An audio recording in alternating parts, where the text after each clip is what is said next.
Alors, on va aborder ensemble la mission dans les différents états de vie. Tout d'abord, depuis qu'a commencé cette session, on vous le dit, on vous le répète, c'est Jésus le missionnaire. C'est lui l'envoyé, et comme le disait frère Jean-Régis ce matin, plus de 50 fois dans l'évangile, il dit « Je suis venu ».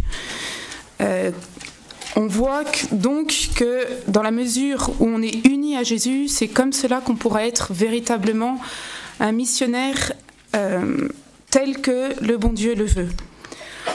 Sœur Théodora aussi nous a dit ce matin combien Jésus avait confié à l'Église le souci de continuer sa mission.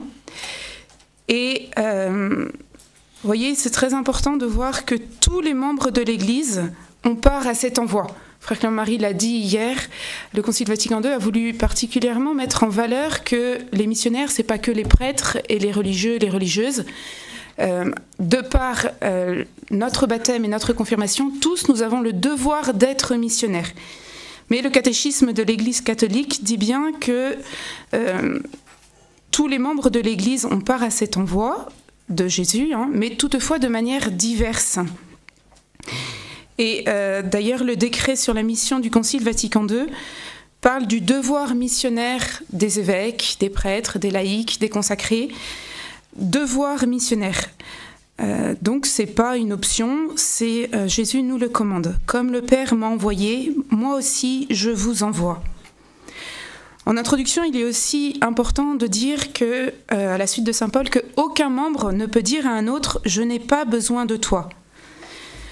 Aucun état de vie ne pourra jamais faire défaut à l'Église en tant qu'élément constituant et irremplaçable.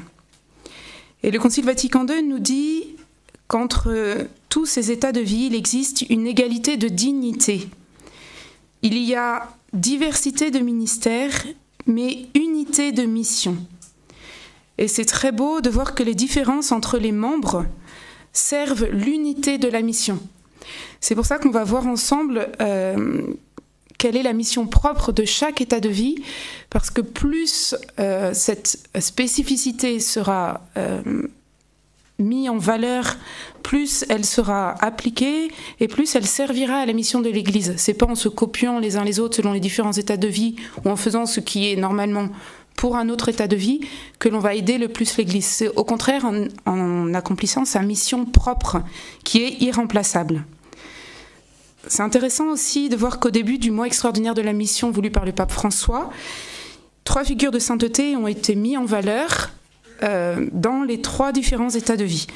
Saint François Xavier, on pourrait dire un peu au niveau de la hiérarchie en tant que prêtre, Sainte Thérèse de l'Enfant Jésus, consacrée, et la vénérable Pauline Jaricot, laïque donc de Lyon, qui est à l'origine des œuvres pontificales missionnaires. On reparlera des 3 exemples. Alors, pour notre petit enseignement, là, on suivra l'ordre du catéchisme de l'Église catholique quand il présente ces 3 différents états de vie. On commence par la hiérarchie, puis les laïcs et enfin les consacrés. Mais juste avant, redisons ce que sœur Théodora nous soulignait ce matin. L'Eucharistie est la source et le sommet de toute vie chrétienne. Et le Concile Vatican II dit même que c'est la source et le sommet de toute évangélisation. Source et sommet, donc ça veut dire qu'il faut y puiser et il faut amener les âmes à l'Eucharistie. Et ce matin à la messe, par exemple, nous avions la prière eucharistique numéro 1 et les paroles de la consécration, juste avant la prière de consécration, inclut une liste de saints avec tous les états de vie. Il y a la Vierge Marie, Saint Joseph, les 12 apôtres, et puis ensuite il y a 5 papes, un évêque, un diacre et 5 laïcs. Vous savez, Chrysogone, Jean et Paul, Com et Damien, ces 5-là, ce sont 5 laïcs. Donc on voit que l'Église tout entière est là, avec les modèles de sainteté selon les différents états de vie, au moment même du moment le plus important de la messe. Et soulignons enfin l'origine du mot messe.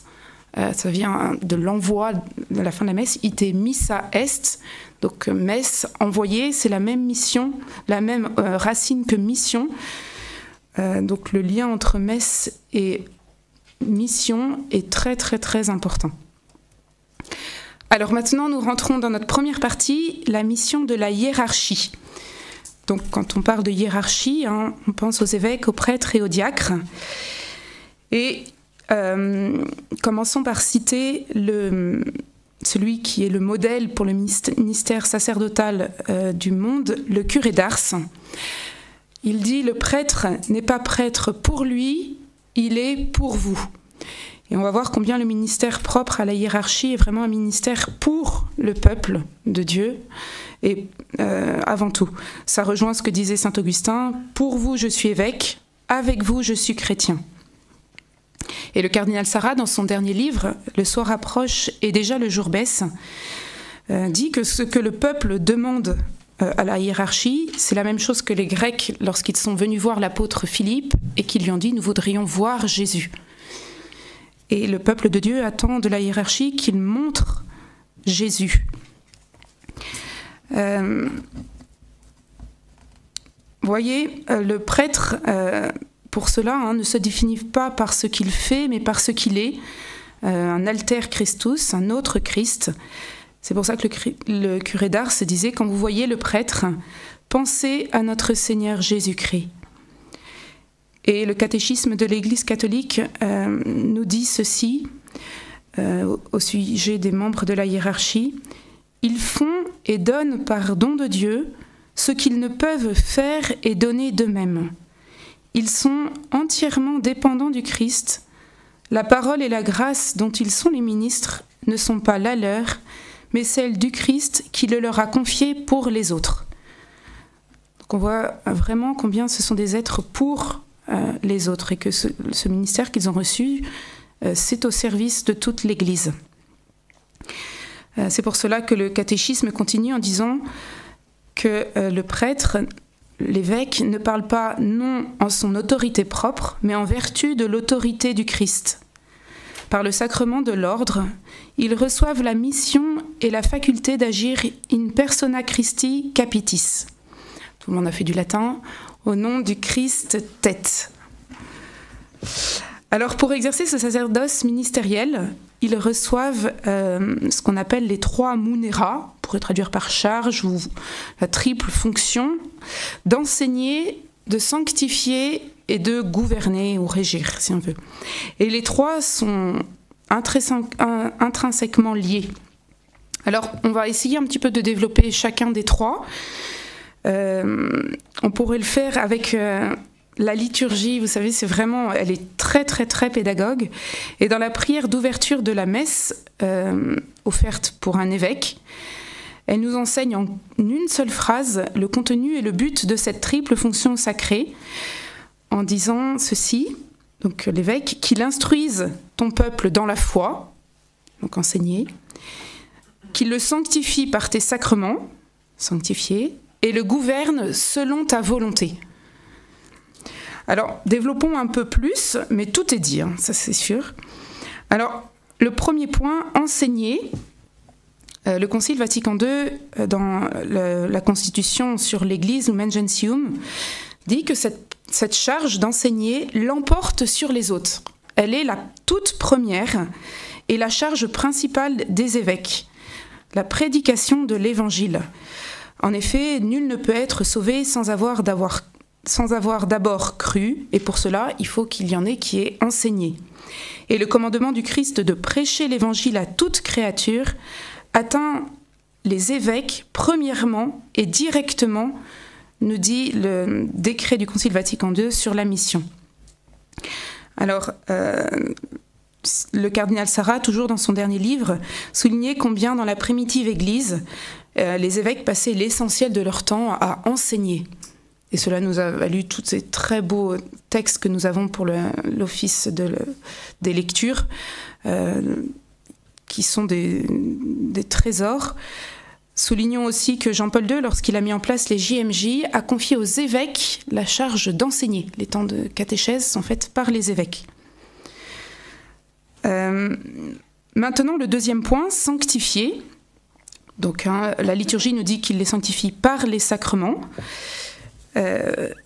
Et tout particulièrement par le sacrement de l'Eucharistie. Le curé d'Ars, lorsqu'il parlait du prêtre, pensait tout de suite à cette fonction principale. Vous voyez, si la charge enseignée est la charge première, célébrer tous les sacrements et particulièrement l'Eucharistie est la fonction principale. Le curé d'Ars disait ceci: « Oh, que le prêtre est quelque chose de grand ! Allez-vous vous confesser à la Sainte Vierge ou à un ange?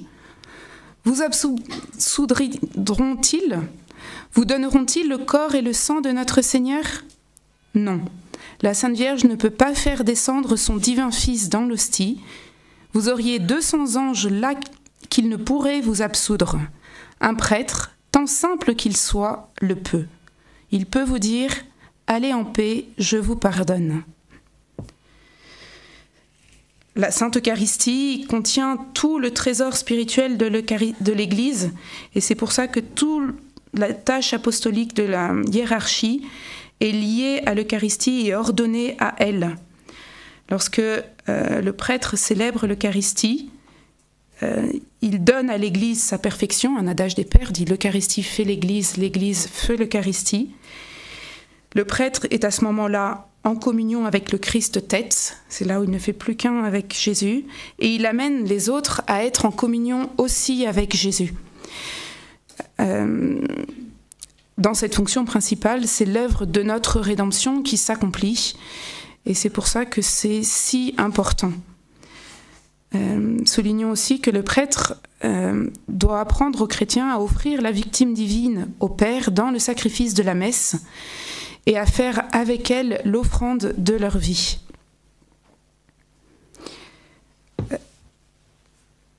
Alors, voilà ce qu'il en est pour ce premier point de la mission de la hiérarchie. Nous allons maintenant passer au deuxième point, la mission des laïcs. On va particulièrement s'appuyer sur des textes... Ah, pardon, j'ai oublié le troisième point. Ah, vous suivez bien. J'ai oublié le troisième point, donc il s'agit de la fonction de régir dans la liturgie, donc pour la prière pour les évêques, donc qu'ils le gouvernent selon ta volonté. Régir, gouverner, donc c'est la fonction royale. Ils sont particulièrement les évêques, et puis donc les prêtres collaborent avec eux. Ils sont les chefs du peuple qu'ils dirigent. Et en ce sens, ils auront à rendre compte à Dieu des âmes qui leur sont confiées. On peut citer particulièrement la lecture qui est choisie pour la messe justement du curé d'Ars. C'est la lecture du livre d'Ézéchiel,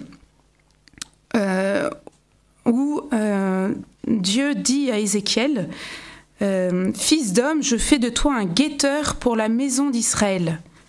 Lorsque tu entendras une parole de ma bouche, tu les avertiras de ma part. » Et on voit combien ça peut demander du courage, mais que le Seigneur veut que la hiérarchie parle quand il faut redresser, gouverner selon sa volonté. Le livre d'Ézéchiel continue ainsi.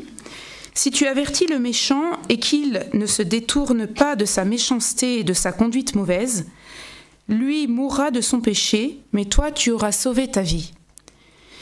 Si je dis au méchant tu vas mourir et que tu ne l'avertisses pas, si tu ne lui dis pas d'abandonner sa conduite mauvaise afin qu'il vive, lui, le méchant, mourra de son péché, mais à toi je demanderai compte de son sang. Et enfin, si le juste se détourne de sa justice et fait le mal, je mettrai un piège devant lui et il mourra. Parce que tu ne l'auras pas averti, il mourra de son péché, mais à toi je demanderai compte de son sang. Au contraire, si tu avertis le juste de ne pas pécher et qu'en effet il ne pêche pas, il vivra parce qu'il aura été averti, et toi tu auras sauvé ta vie. » Donc on voit cette mission très importante que le Seigneur confie aux évêques et aux prêtres, et qu'ils doivent exercer avec courage, c'est vrai. Ils doivent aussi être comme de vrais pères qui s'imposent par leur esprit d'amour et de dévouement envers tous. Et cet esprit est celui de leur maître, qui est venu non pas pour servir, non pas pour être servi, mais pour servir, et qui a donné sa vie pour ses brebis. On peut donner dans ce sens l'exemple de Monseigneur Samir Nassar, évêque maronite de Damas, libanais, qui a été nommé évêque de ce lieu juste avant la guerre en Syrie, et qui, pour ces brebis qui lui sont confiées, reste en Syrie au péril de sa vie. Mais il nous a dit même à l'occasion, je reste parce que même si je partais, les quelques prêtres partiraient aussi, et pour ce peuple, je dois rester. Alors même qu'il nous avait témoigné à l'occasion que les Syriens, c'est très difficile de savoir ce qu'ils pensent, de rentrer en contact, mais par amour pour eux, pour ces âmes, il a donné sa vie et il reste au milieu d'eux. Il a échappé plusieurs fois à la mort, mais c'est vrai qu'en ce sens, il donne sa vie pour ces brebis qui lui sont confiées. Cette fois-ci, nous passons au deuxième point, la mission des laïcs. On s'appuiera beaucoup sur des textes du Concile Vatican II qui veut montrer cet appel universel à la sainteté et que les laïcs sont appelés aussi à la sainteté. Il y a un décret dans le Concile Vatican II qui concerne l'apostolat des laïcs et qui dit qu'ils ont un rôle propre et absolument nécessaire. Le propre de l'État laïque, je cite, étant de mener leur vie au milieu du monde et des affaires profanes, ils sont appelés par Dieu à exercer leur apostolat dans le monde à la manière d'un ferment, grâce à la vigueur de leur esprit chrétien. Ils sanctifient le monde du dedans, de l'intérieur. Et donc à eux revient particulièrement le rôle d'instaurer la civilisation de l'amour. Alors, on a parlé du sacerdoce ministériel avec les 3 munera. Par le baptême, tous les fidèles du Christ participent à leur manière également à la fonction sacerdotale, prophétique et royale. C'est ce qu'on appelle le sacerdoce commun des fidèles. Il y a une différence de nature avec le sacerdoce ministériel, mais ces 2 sacerdoces sont ordonnés l'un à l'autre, car chacun, d'une façon particulière, participe à l'unique sacerdoce du Christ. Alors on va faire comme dans le premier point, on va voir un petit peu en quoi les laïcs exercent cette fonction sacerdotale, prophétique et royale. Commençons par la fonction sacerdotale. Comment est-ce que, vous voyez, ils offrent à Dieu des offrandes qui lui plaisent? Eh bien, ils sont équipés, de par leur baptême et leur confirmation, à offrir, de par toutes leurs œuvres, leurs prières, leurs entreprises, leur vie conjugale, familiale, leur travail, leur détente, les peines de leur vie, de faire de tout cela une offrande spirituelle à Dieu le Père. Bien sûr, on parlait de l'Eucharistie qui est le sommet et la source de toute évangélisation. Eh bien, ils sont appelés à offrir à la messe tout ce qui fait leur vie en union avec l'offrande du Christ. Et c'est ainsi que les laïcs agissent saintement partout comme adorateurs. Je cite le Concile Vatican II, il consacre à Dieu le monde lui-même de par cette fonction sacerdotale. Dans ce sens, on peut voir combien ils participent à leur charge royale quand dans la vie conjugale, combien on doit à de saints parents, par exemple. Pensons à Maman Marguerite pour Don Bosco, à Sainte Monique pour Saint Augustin, aux parents Martin pour leurs 5 filles religieuses, combien ils ont contribué à la sainteté de leurs enfants, eh bien, en sanctifiant la vie dans cette petite église domestique qui est la famille. Eh bien, cette action qui ne fait pas de bruit porte beaucoup de fruits pour la sainteté des membres de la famille. Voyons maintenant la fonction prophétique des laïcs. Alors, Lumen Gentium, la constitution sur le mystère, de l'Église du Concile Vatican II dit que le sacerdoce commun des fidèles donc, habilite et oblige à professer devant les hommes la foi reçue de Dieu par l'intermédiaire de l'Église. Cette espérance du Christ qui ne la cache pas dans l'intériorité de l'esprit. Ils sont les puissants héros de la foi s'ils unissent sans hésitation la profession de foi et une vie inspirée par la foi. Alors là, je voudrais vous donner comme exemple, un exemple donné toujours dans ce dernier livre du cardinal Sarah, d'un jeune de 15 ans au Mali. Il y avait un Touareg qui avait aussi 15 ans et qui est venu voir un jeune de son âge chrétien, voulant le tuer. Et ce jeune chrétien lui a dit « Avant que tu me tues, j'ai un message pour toi.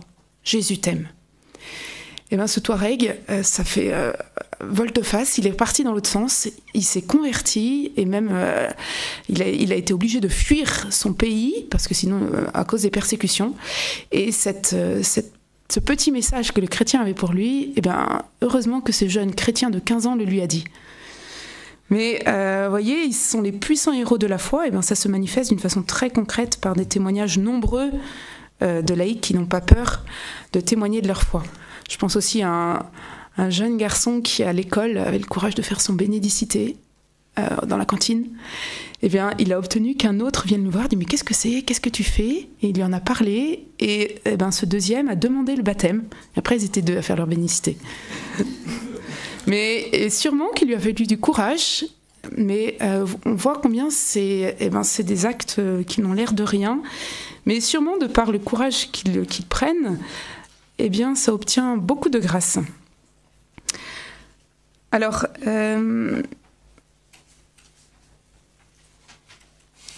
ce dernier point, on le prendra après. Maintenant, voyons la fonction royale des laïcs. Alors, c'est très beau de voir que cette fonction royale doit être avant tout exercée sur nous-mêmes. Je voudrais commencer en citant saint Ambroise qui dit ceci. « Celui qui soumet son propre corps et régit son âme sans se laisser submerger par les passions est son propre maître. Il peut être appelé roi parce qu'il est capable de régir sa propre personne. Il est libre et ne se laisse pas captiver par un esclavage moderne. » Et c'est pour ça que le Concile Vatican II dit que Jésus communique sa fonction royale à tous les baptisés pour qu'ils soient établis dans une liberté royale et que par le renoncement à eux-mêmes et par une vie sainte, ils vainquent en eux le règne du péché. Et parfois on n'y pense pas trop, mais cette fonction royale, avant tout, elle est pour nous-mêmes, de par le péché originel, de par la triple concupiscence, eh ben, il nous faut vaincre ce règne du péché, et Jésus, par ce sacerdoce commun, nous donne les moyens de pouvoir faire régner en nous, avant tout,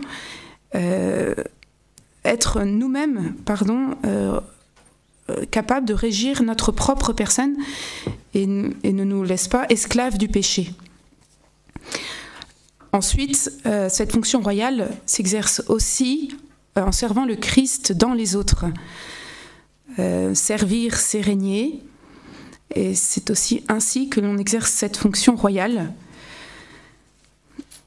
C'est pour ça que le Concile Vatican II nous dit « C'est aux laïcs que revient la première place pour remplir dans son universalité le devoir que le monde soit pénétré de l'esprit du Christ. » Et en servant les autres, pour servir le Christ, eh bien cela permet de faire régner le Christ dans notre monde.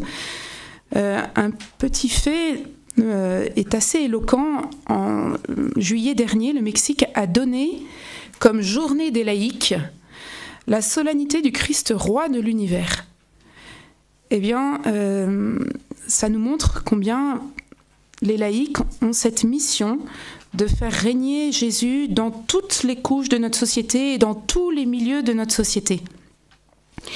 Et d'ailleurs, Pie XI, lorsqu'il avait institué cette solennité en 1925, disait ceci: « Cette fête sera souverainement efficace pour réparer l'apostasie publique.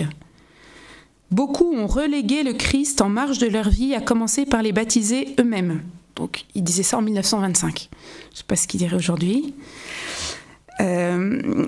Citons aussi ce que frère Clément-Marie a évoqué hier, que les laïcs ont une conscience chrétienne qui doit être leur guide en tout domaine temporel, car aucune activité humaine ne peut être soustraite à l'empire de Dieu.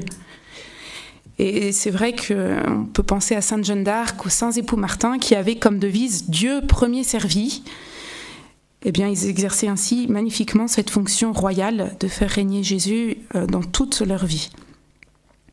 Le Concile Vatican II souligne aussi que les circonstances actuelles du progrès des sciences, de la technique, réclament des laïcs un apostolat toujours plus intense et plus étendu, qui élargit le champ de l'apostolat des laïcs en grande partie ouvert à eux seuls.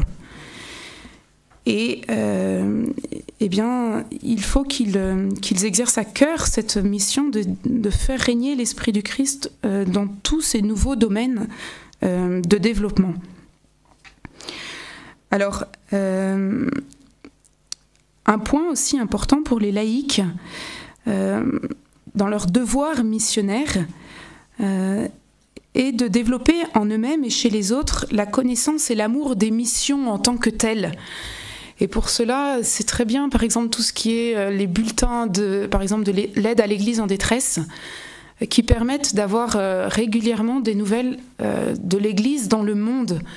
Et cela nous aide à porter par la prière, qui est un des aspects très importants de la mission des laïcs, de porter dans la prière ceux qui sont en première ligne de front, les missionnaires dans des terres païennes, par exemple. Et on peut citer Pauline Jaricot, donc cette lyonnaise vénérable qui a vécu au XIXe siècle et qui voyait justement, en recevant des nouvelles des missions après la Révolution, a été frappée par le besoin qu'avaient les missionnaires aussi bien de dons que de vocations. Et cela lui a fait prendre conscience qu'elle devait les aider. Et c'est ainsi qu'après est née son idée de pouvoir... c'est extra, cette propagation de la foi qu'elle a mis en place. Donc elle s'est dit, je vais facilement trouver 10 associés qui donnent chacun 1 sou par semaine pour les missions.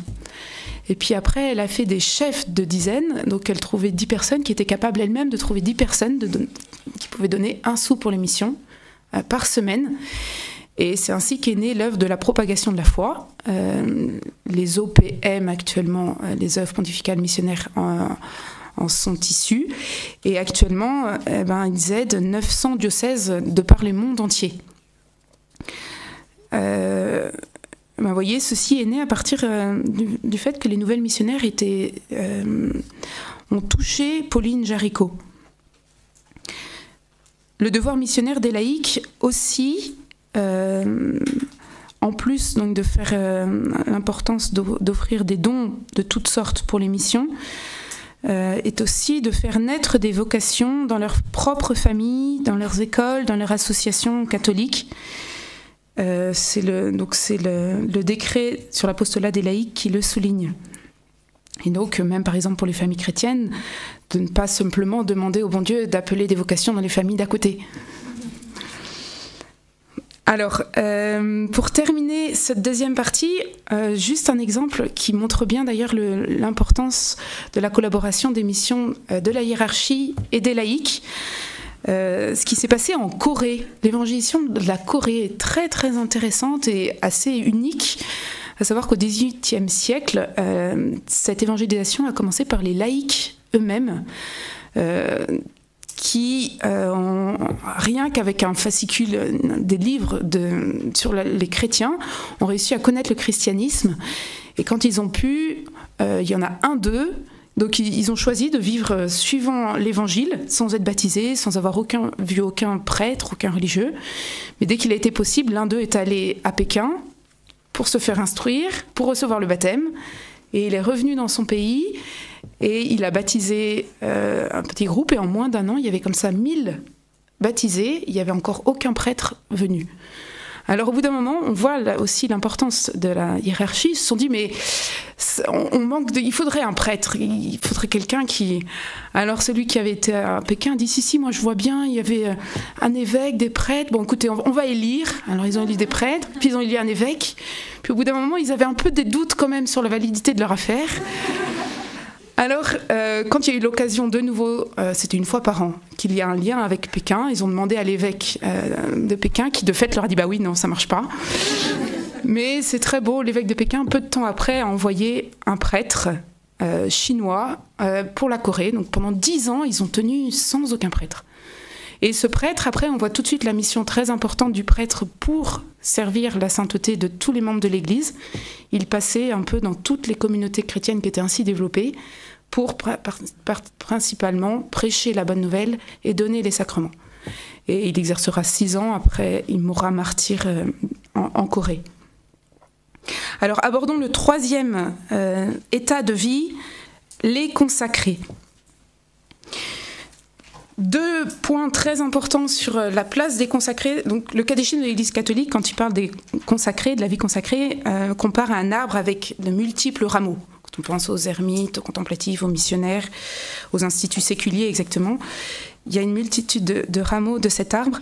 Mais fondamentalement, le premier point, l'état de vie de la vie consacrée, c'est la forme de vie que Jésus a pris en entrant dans le monde. Ainsi, la vie consacrée, avant tout, en leur mission première, est la mémoire vivante du mode d'existence et d'action de Jésus.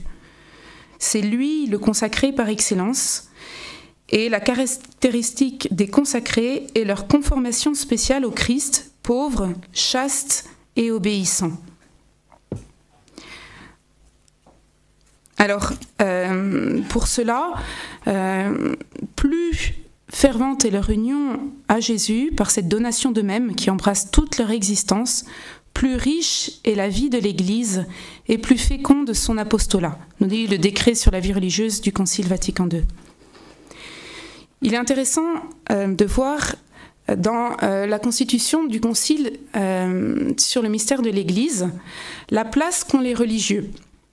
Il y a tout un chapitre sur l'appel universel à la sainteté, et juste après, il y a ce chapitre sur les religieux, et le chapitre suivant est le lien entre l'Église de la terre et l'Église du ciel, la marche de l'Église de la terre vers le ciel.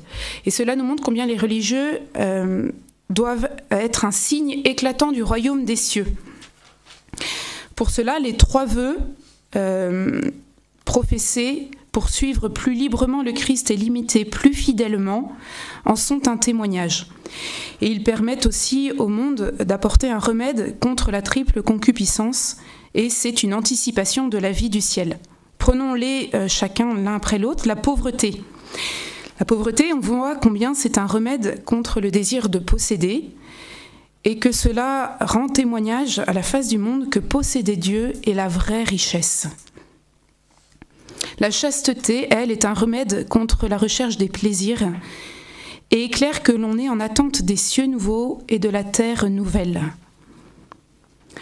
Et enfin, l'obéissance est un remède contre l'aspiration aux honneurs et montre ce qu'est la vraie liberté. Et ça, c'est important parce qu'aujourd'hui, on voit combien la liberté, elle est pas très bien comprise et on a l'impression que justement par l'obéissance, on est plus libre. Or, Jean-Paul II a écrit un très beau texte sur la vie consacrée, Vita Consecrata, et il explique dedans que le mystère de la liberté humaine, pour vraiment le comprendre, c'est une voie d'obéissance à la volonté du Père, et qu'inversement, le mystère de l'obéissance est une voie de conquête progressive de la vraie liberté. Alors, donc ça, c'est ce premier point très important de la vie consacrée, c'est la forme de vie que Jésus a prise, et donc c'est une mémoire vivante du mode d'existence de Jésus que nous donnent les consacrés. Le deuxième point très important sur la vie consacrée, c'est ce que Sainte Thérèse a compris dans le cœur de l'Église, ma mère, je serai l'amour. Notre père fondateur aimait beaucoup souligner que le décret de la vie religieuse du Concile Vatican II s'appelle « Perfecte Caritatis », la perfection de la charité. Et que avant tout, ce qui est demandé aux consacrés, c'est de tendre vers cette perfection de la charité.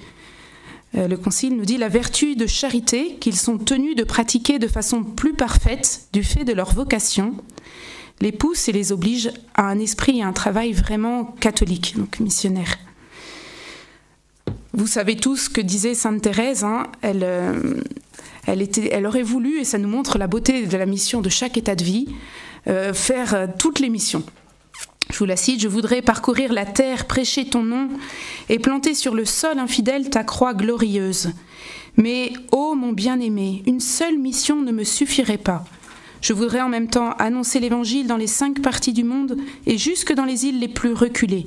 Je voudrais être missionnaire non seulement pendant quelques années, mais je voudrais l'avoir été depuis la création du monde et l'être jusqu'à la consommation des siècles. » Et vous savez qu'ensuite, Sœur Théodora ce matin nous parlait de l'Église corps du Christ. Saint Paul décrit les différents membres du corps en disant combien la hiérarchie davantage la tête, les laïcs les membres, et Sainte Thérèse a eu cette lumière, et les consacrés le cœur. Et donc la mission des consacrés est de propulser l'amour dans tout le corps qu'est l'Église.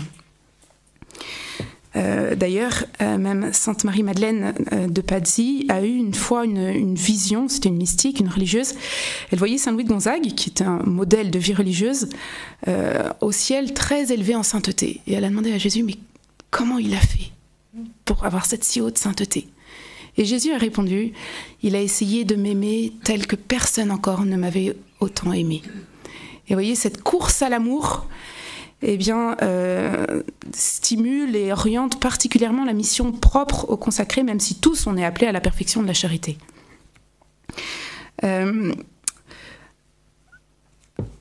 Dans ce sens, voyez, que les consacrés soient contemplatifs, qu'ils soient missionnaires,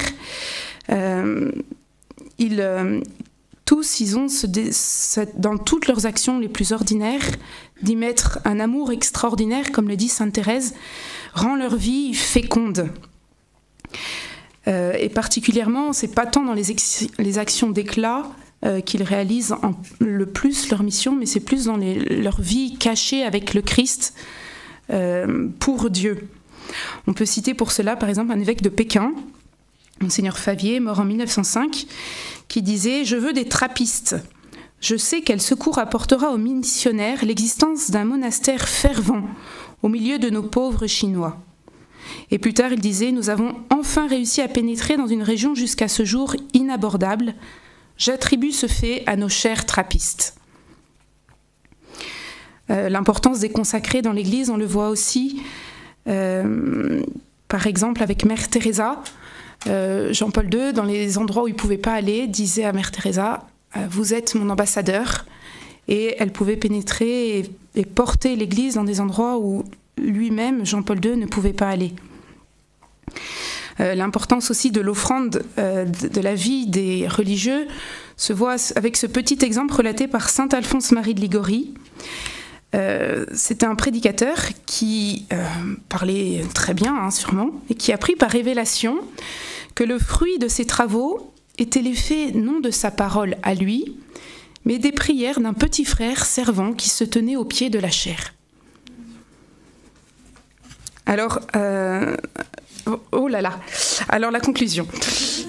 En conclusion, je voudrais souligner 2 points qui, quel que soit l'état de vie qui est le nôtre, sont comme 2 trésors et qui apportent un rayonnement à notre mission que l'on ne peut avoir autrement. Il s'agit du rayonnement d'humilité et de l'amour de la Sainte Vierge. Le rayonnement de l'humilité, c'est parce que, ça a été dit encore dans l'oraison de la messe de la Toussaint, la sainteté, le missionnaire, c'est celui qui est saint, et celui qui est saint, c'est celui qui est uni à Jésus.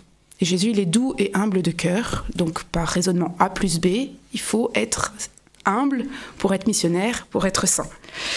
Et vous voyez, Saint Lucien d'Antioche, le martyr des premiers siècles, il avait un rayonnement d'humilité tel que les païens se décidaient à embrasser la foi rien qu'en voyant son rayonnement. À tel point que l'empereur Maximien, qui voulait le persécuter, lorsqu'il le fit paraître, il avait peur d'être tenté lui aussi de devenir chrétien rien que par le regard de Saint Lucien. Et donc lors de l'apparition, il a mis un drap, un voile entre les deux pour parler. Citons aussi Saint François d'Assise, qui dit à son frère « Je pars prêcher ». Alors il parcourt le pays, les yeux baissés, puis il revient. Et alors le frère dit « Aimez le sermon, quand est-ce qu'on le fait ?» Il dit « Le sermon, c'est la modestie dont nous avons montré l'exemple. » Il n'avait rien dit. Alors, et puis un dernier exemple pour cette importance du rayonnement d'humilité, c'est au Japon. Il y a un missionnaire qui était déguisé à cause des persécutions et qui reçut un soufflet, mais qui ne réagit pas, sans s'émouvoir. Alors, on l'arrêta, parce que pour les païens, c'était chez un chrétien seulement qu'une telle vertu pouvait se rencontrer. Bon, j'en aurai d'autres, mais je m'arrête pour ce point. Et je termine par la Sainte Vierge. C'est elle qui a enfanté et fait grandir Jésus, et c'est elle qui le fera dans les âmes que Jésus nous confie, quelle que soit notre mission. La mission de la Sainte Vierge, comme l'a dit et redit Jean-Paul II, précède celle de toute l'Église. Et donc il faut qu'on parte en mission, qu'on soit en mission à tout instant de notre vie, toujours avec la Sainte Vierge. Déborah, dans le livre des Juges, est une préfiguration de la Sainte Vierge, et elle avait appelé Barak pour lui dire d'aller combattre les ennemis, qui étaient beaucoup plus nombreux que Barak et ces quelques personnes avec lui. Alors Barak a eu cette réponse à Déborah: « Si vous venez avec moi, j'irai, sinon je n'irai pas. » Donc elle est venue, mais voyez, nous, pareil, partons avec la Sainte Vierge tous les jours de notre vie, car c'est à toute heure que nous sommes missionnaires. Elle est la mère du bon conseil. C'est à elle, elle nous éduquera pour être les vrais missionnaires que Jésus veut voir. Elle a dit à Pellevoisin que c'est à elle que Dieu avait confié les pécheurs les plus endurcis. Alors confions-lui les âmes que Jésus nous confie. Pensons qu'elle est la reine des apôtres. Et je termine en vous disant tout simplement, c'est très touchant dans les visions d'Anne-Catherine Emmerich, le jour de la Pentecôte. On voit que les apôtres, on voit sa place. Les apôtres, avant de sortir du cénacle, ils vont devant elle, ils s'agenouillent et elle les bénit. Et c'est ce qu'ils referont tous les jours avant de partir parler de Jésus et baptiser. Ils viennent devant la Sainte Vierge et ils reçoivent sa bénédiction. Et bien que ça nous pousse, c'est vrai, à avoir un grand amour pour la Sainte Vierge, et elle fera de nous les missionnaires que Jésus veut.